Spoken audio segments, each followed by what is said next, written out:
It is early in the morning, so the bees are just now getting up. Some of them are getting out, some are just returning. As it warms up, they'll definitely start coming out. For the garden, we've got on the left there russet potatoes. I believe these are purple potatoes.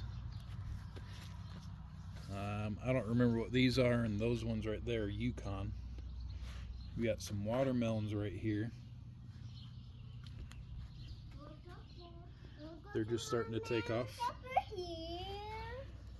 And then these are watermelons? No, these are patty pans right here. Then we've got yellow squash coming through. We've got zucchini, some cantaloupe,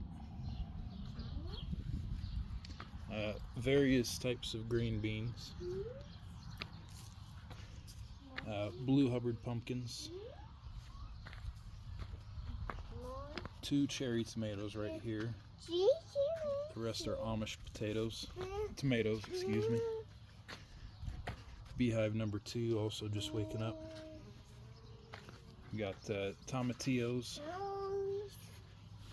Now behind the tomatoes or potatoes are mammoth sunflowers that are just now sprouting. You can kind of see them there. Just now sprouting. Onions and garlic. Onions and garlic. And we have some sweet pumpkins. Sweet tomato. And some butternut squash.